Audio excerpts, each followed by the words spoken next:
to the first installment of What's the Tea? This is a new conversation series about relevant topics in our community. For Pres House staff, Niato Abrahams, Becca Bedell, that's me, Erica Liu, and Ginger Morgan sit down for 30 unscripted minutes to discuss current events, social and political issues, and more, not as experts, but as human beings dedicated to dialogue. We want to note that the phrase "what's the tea" has roots in Black and Black queer vernacular slang before it was co-opted into the mainstream. That is a topic that we hope to dive into in a later conversation. Our topic today for What's the Tea is questions we're nervous to ask our blank friends. So before we dive into that, what are we actually drinking today? What's the literal tea? I like that, the literal tea. The literal tea. I'll start. I'm drinking Energized cranberry and lime flavored green tea. And I've never had it before, but it felt like the time to have a afternoon pick-me-up. Are you going to show us your mug? Oh, yeah. Here's my tea. Good. I have iced jasmine green tea, sweetened with a few drops of stevia in a handy jar mug. I am drinking, I'm trying to look at the label since y'all gave your full descriptions. Single origin Sumatra dark roast coffee. It's just like coffee from Walmart. It's not very good, but. It sounded kind of snobby though. We can talk about that another day. And I am drinking City of Madison municipal tap water in a Kirkland signature sliced peaches jar that's been repurposed with a Human Rights Campaign sticker on it. One of many, many, many sticker adorned peach jars in this house. So we have 26 minutes. We are going to stick to that. And anything that really remains like untied at the end, we will try and wrap up the best we can in the last 5 minutes. A little bit of background on the topic for today. We want What's the Tea to be fairly light on preparation. So the four of us thought up a couple questions for this topic, questions we're nervous to ask our blank friends. And we shared them with each other like last night into this morning. We've not really discussed them before. So where do we want to dive in? Me, Erica, Ginger?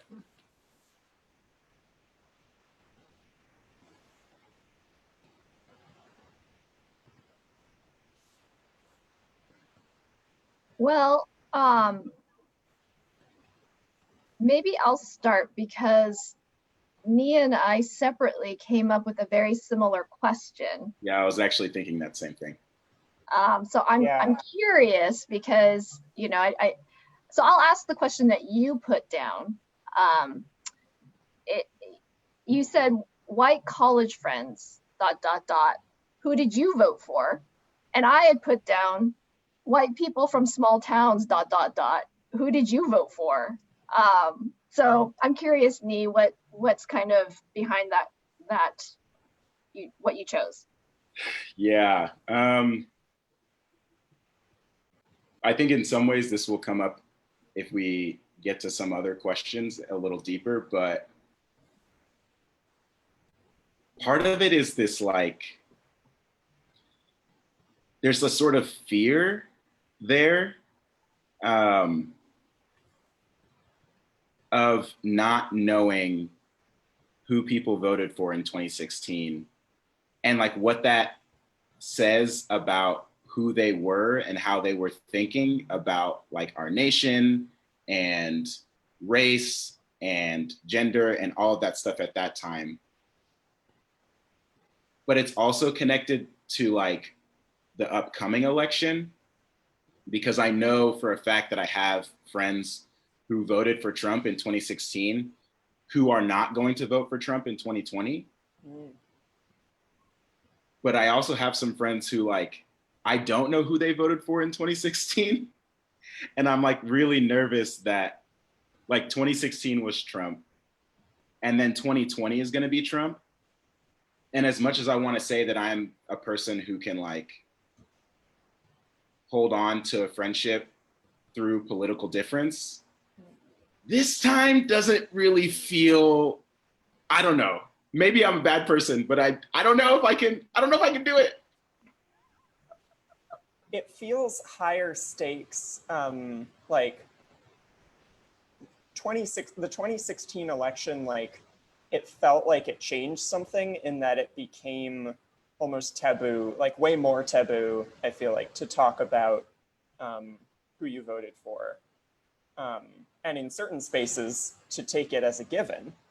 And I just wonder, like, even aside from the question of can you sustain a friendship through deep ideological differences, is like, what does that even look like? Before that, I'm wondering, like, what do we do with that taboo, that fear? If there's a way to move past that and be more open about talking, like maybe that leads somewhere productive. It's interesting because since the topic this week was, you know, questions we would ask our blank friends, the question of who did you vote for me, like the question that Nia and Erica are posing, that's a question like to my family. We grew up in rural, small town, white, predominantly white communities. And we have a lot of political differences in the way we think about things. And, you know, part of it's religion, part of it's culture, part of it is political philosophy. And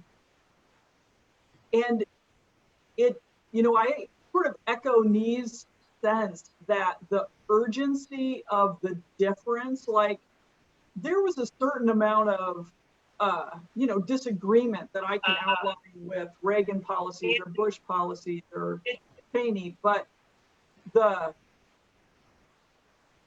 catastrophe that I see unfolding is so distressing to me.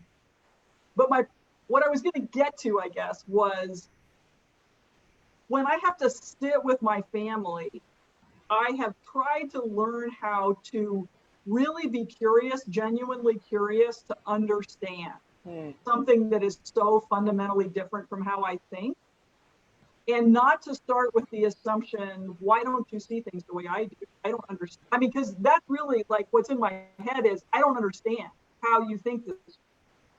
And so I have to really stop and listen much more deeply and curiously with kind of open-heartedness. I had a different conversation with another person about why they didn't believe in dinosaurs. And it's a sort of a similar,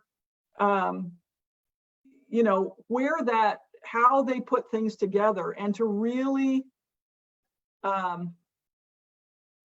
set aside my need to be right or prove anything. And, you know, and it feels like in the political realm, because there's a competition and somebody actually wins, it's really hard to set that aside. Like there feels like, but there's an outcome that affects people. So that's where I get caught. Like, it isn't just a conversation. It's actually, there's some accountability to all of these choices.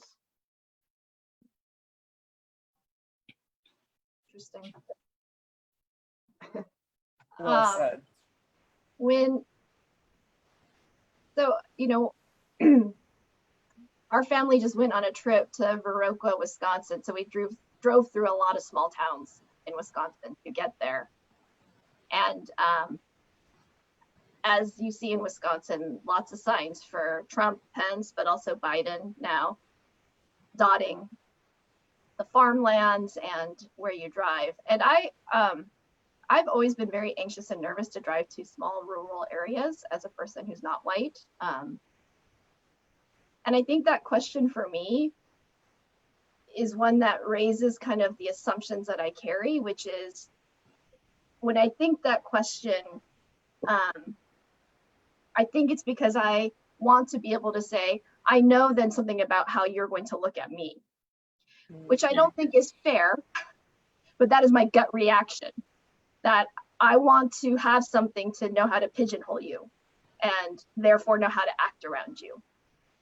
And yet my deepest convictions are around what Ginger said, that we do need to kind of build these bridges where we're truly able to kind of be with people who do think very differently than us. And I believe it, and yet I really struggle to live it. And so when I kind of want to know who you voted for, and I kind of don't, because I think if I do know and I don't like the way you voted, I am going to really struggle to want to be in relationship with you. And I don't, I would like to work towards really living that out, but it feels like such, for me anyway, it's become such a sense of like associating certain ways of voting as a threat to my existence and a threat to the existence of many people I care for. Yeah.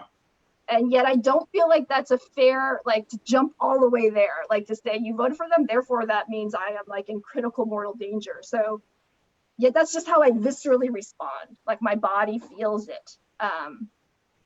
So I don't know. I feel like that question really, I feel like tells me more about myself. Which I think is going to be true for a lot of these questions. Like we're very meta people. So analyzing like, not even what's the answer to this question, but what is the desire to ask this question say about us? Yeah, because I'm thinking about that, right? Like the bodily instinct, like for safety, like as someone who is white, but as someone who is transgender, like am I going to be subject to physical harm in certain spaces? And if so, what is the reconnaissance that I can do through like verbal cues and getting clues from people as to whether or not I need to be on guard for my safety? Which sounds like a very similar thing to what you're describing, Erica, in terms of like those assumptions like come from a biological place, and yet how much can we lean into challenging those assumptions when it's possible to do so? That's the thing, is like both options are, at least for me, equally exhausting. It's like on the one hand, I can lean into the vulnerability, like Ginger was saying, and like really try to listen, really try to hold what they're saying with like care and tenderness and gentleness and grace. Like I don't know, that takes work. That's really hard. And then on the other hand, I'm like walking in wondering, okay, what does this person think? Who did they vote for? What does that say about them? What does that say about how they view me? And then all of my walls are up. That is also exhausting. Like it sort of feels like, yeah, no matter where I go, I'm gonna end up being tired. Maybe I just need to learn how to like actually naturally become a more graceful person. But we'll just set that aside. I think it speaks to, we can't have those conversations all the time or with, and like, I think we get to choose like the people we invite into that conversation, and that we also have spaces that hopefully are not so exhausting. Our safety doesn't feel like it's imminently at risk to occupy that space, right? So it's part of why having community that is supportive and sees you for who you are, you can be who you are, and you don't feel threatened, hopefully fills you up enough that when you're, like, I can't only like constantly occupy that help me understand you space. Like, and there are times where it isn't safe. It isn't safe to ask some, be vulnerable with some people, right? Yeah. So I do think you've got to, like, I exercise choice about when and where I engage that kind of vulnerability, right? And there are, spaces I keep thinking, of Erica talking about driving through towns and where, and Becca saying, where am I guarded? And I, both as a female and as a lesbian, there are places that I feel like as soon as somebody screens me and reads me a certain way, I won't feel safe. And it's all unspoken. Like there isn't any, so we all take these cues in our environment, right? And maybe this question is really a way to screen for, are you safe? Can I be myself? I don't know, but maybe it's more like, how do we navigate and talk about, you know, I guess one of the things now I'm curious about for someone on quote unquote the other side, and one of the downsides of this conversation is probably politically we're pretty well aligned, but I had a lot of empathy after 2016. I began to understand how really outside the political power a lot of people in this nation felt during the Obama years. And I, you know, I guess I just tried to call up an emotional kind of compassion when people feel like they're on the outside of power, right? And there are people that I would say in normal circumstances occupy all kinds of power, but I don't think it felt that way. I think that's part of where the swell came from. And so if I can imagine that there's a threat that someone feels, and if I can provide a safe space for them to say, this is what's threatening to me about progressives or liberals or socialists, you know, I'm less afraid, I guess. Yeah. Again, it comes back to overcoming the taboo of even talking about it, but making sure that like it's the right space to do so. Yeah. It's interesting. I mean, this is very telling. We could spend all 30 minutes on that one question. I'm thinking about some of the questions that I wrote down. One being, to my seemingly apolitical friends, why do you stay silent on political and social issues?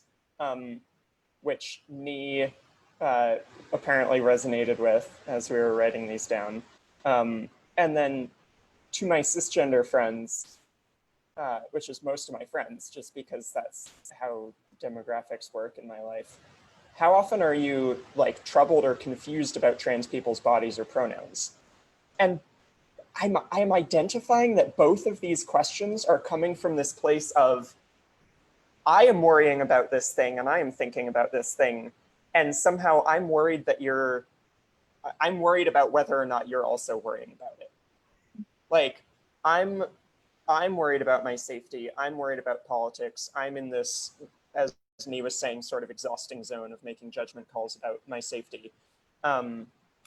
Such that it's baffling or almost threatening when I see people who don't live in that space. And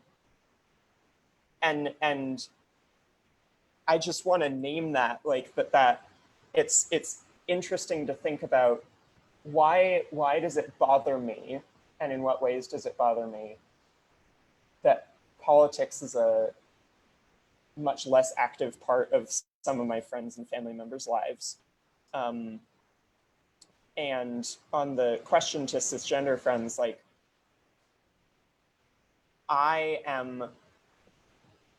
because I'm always doing that behind the scenes game of making judgment calls about my safety, I'm trying to project and I'm wondering what behind the scenes guessing games and judgments are going on in other people's minds.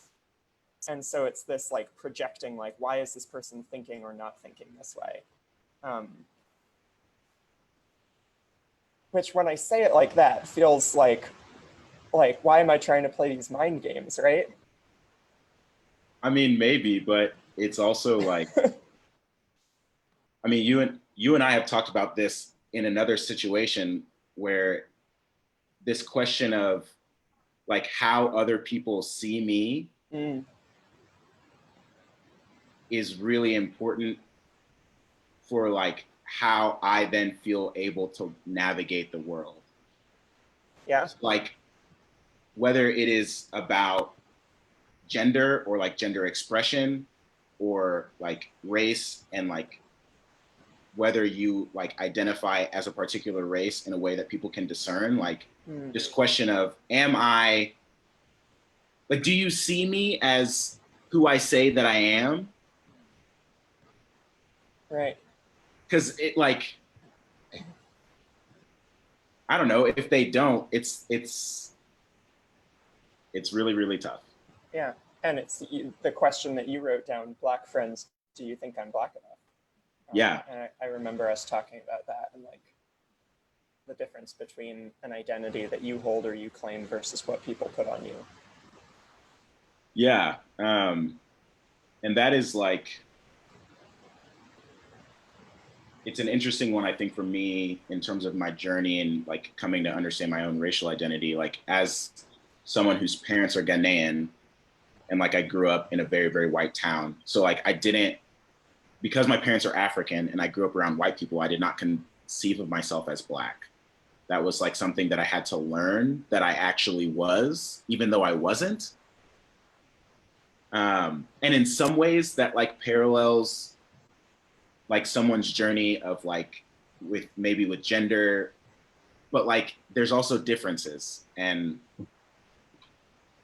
yeah. There's enough similarities to be useful, and then you start running into all the differences. Right. So that's with most identity experience, I feel like. I think what strikes me the most listening to you all is that it's come to this point where having conversations that are unguarded feels like a rare sighting. You know, that we're always calculating to try and gauge our safety or somebody else's motives or how they're going to interact with us, and that we don't even have a basic level enough of trust that if I sit down or if I come up to somebody who I don't know, a stranger, that I could assume the best in terms of like, I'm safe enough, you know, that I'm not going to be harmed in some terrible way, and to be genuinely curious. Which is sad because I feel like so many of us long for that, like to be genuine, like one question, you know, a question that could feel offensive in one context maybe would not feel it such if there was that sense of trust and just curiosity about, you know, wanting to know more. And I feel like, I was gonna say in terms of like, you know, or, you know, am I Black enough? Am I this enough? Am I, you know, am I woke enough? Am I, you know, these standards that we have, no matter which way you go, it's that, you know, you're trying to meet these impossible senses of what is enough or legitimizes you to have a voice or a presence even. And I just feel like we're bumping up against that so much that it stifles any, you know, way to actually genuinely have a conversation without all those hangups. Oh, that's our 5-minute timer. Yeah, I was about to say, left. we have 5 minutes left, and we've just opened all the cans of worms. Well, They're all crawling around now. I'm going to open one more before we end, because this is fascinating to me. One of the questions I posed was, and it's actually a question that I occasionally carefully ask friends who are UW students who are from China, who are Chinese, about what they think of the American political system and what they think of the Chinese political. And I guess in some ways I'm always afraid to ask that question because I have assumptions about state, like but it's my impression, for example, that Chinese students might not feel free to speak critically of the Chinese government system. And culturally, I don't know if it's appropriate, if they would feel like it's appropriate to comment on the American. I've only had a couple of Chinese students be very frank with me about how they think about these things. But part of what's so fascinating is I, growing up sort of with American mindset, have come to believe that we have this quote unquote free society, right? And free speech, right? But how many of us feel very free? Like there are all of these things that give us, we don't feel like emotionally and sometimes physically safe. So anyway, I thought, boy, this was fascinating because that question that I wrote down had to do with like, how can you tell me what you really think? And I think this whole conversation is all the ways where it's hard to say what we really think with one another and feel safe. Yeah. Wow, that just raises a great question that I almost feel like we need to spend another what's the tea on. Yeah. Well, it's good we have more to talk about then. It is. And it leaves me wondering, specifically like in our roles working for a nonprofit with like, Nee and Erica on the ministry church side of things, Ginger and I in this intentional living community. How much leeway do we have to create spaces where there's more freedom to discuss? Which I guess is why we started this project. Not to get too meta, but. Right. Well, it also makes me realize that, TV shows that do this invite people, we have different backgrounds in terms of culture and like rural or urban or generationally gender identification, but we may need to invite some special guests for other very points of view in the future, which could be really great. Well, that's a call out right now for anyone who's watching to volunteer yourself to have a conversation with us if you dare. Yeah, I think getting some students on here especially would be fantastic, and then just other folks in the community. Yeah, we have a growing laundry list of potential topics for the future. So I think it comes as a surprise to no one that in this day and age, there's no shortage of topics to discuss. So hopefully we'll just keep opening those cans of worms. We didn't even touch on some of there were so many good questions that y'all brought in. I was thinking I would write down one maybe for our doc beforehand, but like evangelical friends, do you think I'm going to hell? Black friends, how do I know if I'm doing enough? Is that even quantifiable? LGBTQ people, what was coming out like for you? I mean, there's good stuff. Yeah.